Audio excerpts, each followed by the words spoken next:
Evet değerli kardeşlerim, içeride ve dışarıdaki bu kuşatılmışlığımızın ana nedeni işte budur. Değerli arkadaşlar, özellikle içinde bulunduğumuz coğrafya çok ağır şartlardan geçiyor. Hem içeride hem de dışarıda çok ciddi sıkıntılarımız var. Gündem Mescid-i Aksa ve Kudüs. Mescid-i Aksa ve Kudüs itikadımızla alakalı bir meseledir. Ben zaman zaman bunun üzerine yazılar yazıyorum. Şu anda Siyonizm dünyayı yönetiyor. Amerika diye bir devlet yoktur. İngiltere diye bir devlet yoktur. Siyonizm vardır. O ülkeleri idare eden bir güç vardır. Bu gücün adı Siyonizm'dir arkadaşlar. Dünyanın cennetler olan San Francisco'nun sahillerini, 5 yıldızlı otellerini, triplex, duplex, villalarını bırakıp neden gelip Kudüs'ün 150 metre altında, denizin de 150 metre altında yaşamak istiyorlar?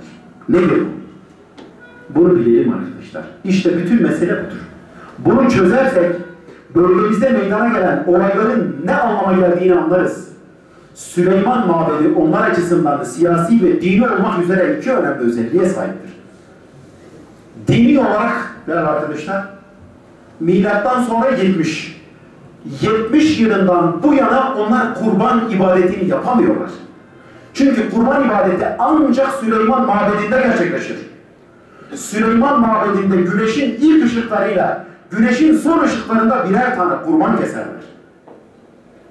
Şu anda bu mescitleri ve mabetleri olmadığı için sinagoglar yoluyla geçici bir çözüm elde etmişler. Yeryüzünde şu anda ne kadar sinagog varsa tamamının yüzü Süleyman Mabedi'ne dönüktür. Yani kıblesidir onların. Burası da Siyon Tepesi dedikleri tepenin altındadır. Yani Mescid-i Aksa'nın tam altındadır. İşte şimdi anlayabilirsiniz. Mescid-i Aksa'yı niye her fırsatta kapatmak istiyorlar? Dedektörler koyuyorlar. Bundan 20 yıl önce tek bir Siyonist asker oranın harim nispetine girdiği zaman kıyamet kopardı. Ama şimdi asker de giriyor, kardeşlerimizi şehit de ediyor, iffet sahibi kimse kalmamış. Bacılarımız öne atılıyor, onların tesettürlerinden, saçlarından tutarak sürükleyip dışarı atıyorlar. Kim sahip çıkacak? Ne olacak? Bunun karşısında nasıl, kim tedbir geliştirecek?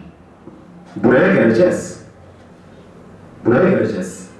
İşte dini açıdan taşıdığı değer budur. 1900 küsür yıldır adamlar kurban ibadeti, 2000 yıldır kurban ibadeti yapamıyor. Bunun hasretiyle yanıyorlar. 2. Hazreti Harun'un soyundan gelen bir baş rahiplik müessesesi var. Baş rahip ayinleri sadece ve sadece orada yönetir. Bu diğer sinagogların hepsi geçicidir. Bu da siyasi birliği temsil ediyor. Yani Süleyman Mabedi'ni ortaya çıkardıkları gün ki kulağımıza haberler geliyor. Diğer duvarlarına da ulaşmışlar, inşa ediyorlar. Dünya imparatorluklarını ilan edecekler. Siyon dünyanın merkezidir. Mescid-i Aksa'nın üzerinde bulunduğu Öktepe onlara göre dünyanın merkezidir. Ve dünyanın etrafı Nil ile Siyon Tepesi'nin etrafındaki Nil ile Fırat arasındaki topraklardır. Bu Büyük İsrail Devleti'dir. Arz-ı mev'uddur. Kendilerine vaat edilen topraklardır. İşte Suriye'de savaşın yoğunlaşması, Orta Doğu denilen İslam coğrafyasında, Musul'da, Ninova şehrinde savaşın yoğunlaşmasının sebebi budur. Bunun arkasında Siyonist Yahudi vardır.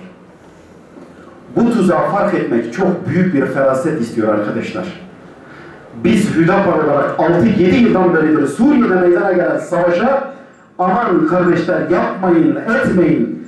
Bir sürü zalim var. Esed bu zalimlerden bir tanesidir. Gücünüz yok bu zalimleri devirmeye.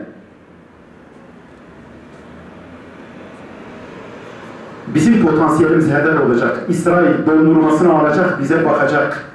Bizim evlatlarımız her iki taraftan ölürken, o potansiyel giderken onlar bizimle dalga geçecek.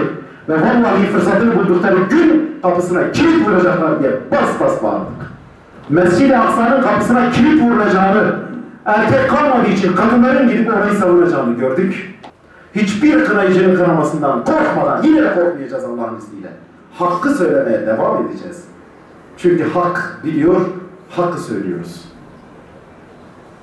Onun için değerli kardeşlerim, Yahudinin, Siyonistin ne yapmaya çalıştığını bilelim.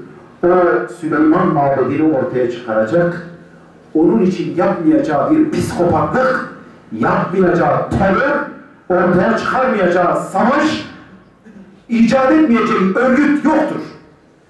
Affetmeyecek. Saldırılar daha da şiddetlenecek, göreceksiniz arkadaşlar.